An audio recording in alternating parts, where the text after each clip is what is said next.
Espiritu, magpagaling ng mga may sakit, at mangaral ng mabuting balita. Ngayon naman sila'y bumalik at nag-report sa ating Panginoong Kristo. Kinuwento nila lahat, mga kapatid, ang kanilang mga karanasan, ang kanilang mga nagawa, at itinuro sa mga tao. Pero nang dumating sila, ang ating Panginoong Kristo daw ay pagod na pagod din sa dami ng tao. Sabi nga ni San Marcos, halos hindi sila makakain. Pero sa kabila ng pagod ng ating Panginoong Jesus, mga kapatid, sinabihan niya yung mga alagad na pumunta kayo sa isang ilang na puo para kayo'y makapagpahinga, para kayo'y makapag-relax. Pumunta muna kayo malayo sa mga tao. Itong mga pangungusap na ito ng ating Panginoong Kristo ay nagpapahayag ng kanyang malasakit, ng kanyang pagmamahal sa kanyang mga alagad, sa kanyang mga apostol. Si Kristo na mabuting pastol, si Kristo mga kapatid, ang Diyos na nagmamahal sa kanyang mga alagad, ay nagpahayag at nagpakita ng kanyang malasakit.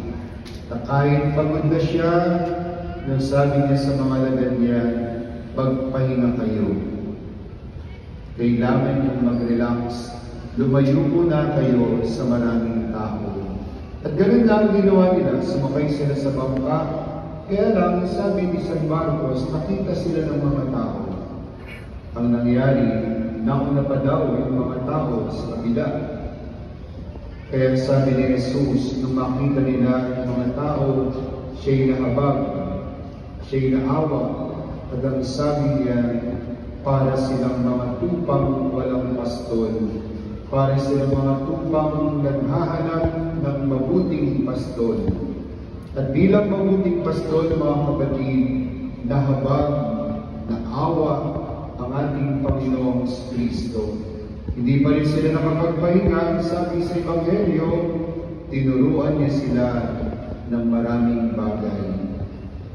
Si Kristo, mga kapatid, ang ating pastol bilang mga Katoliko.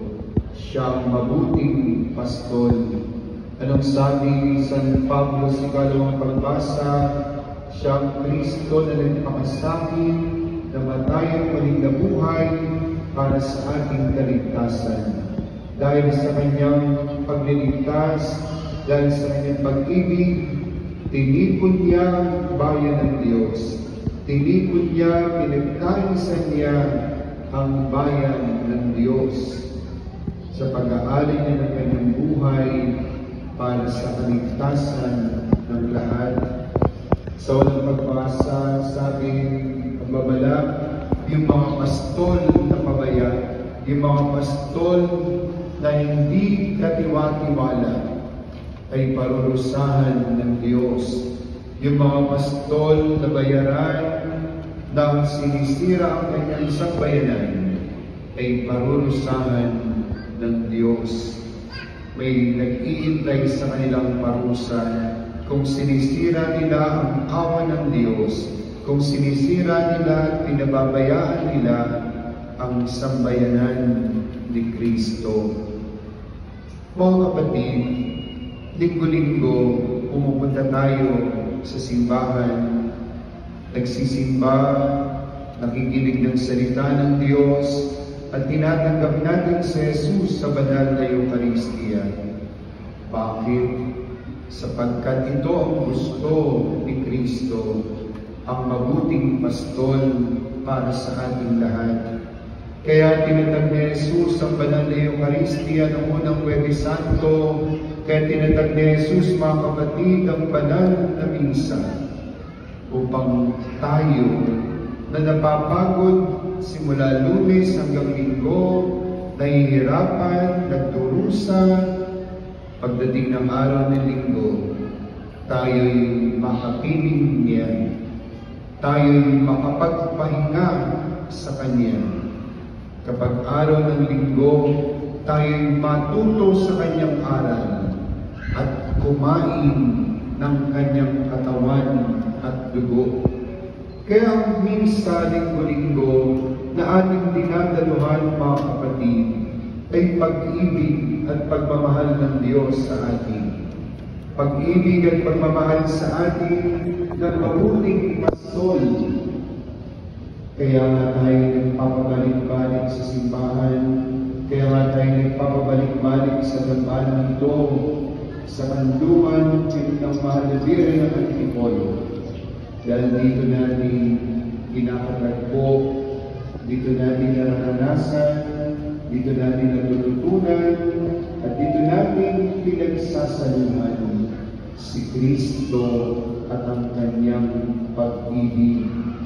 Kaya mga kapatid, hanggang ngayon, simula ng pagpahinay niya ang kanyang mga alagad, simula ng pagdama niya ang kanyang malasakit sa mga apostol, hanggang ngayon, patuloy na tayong pinagmamalasakitan.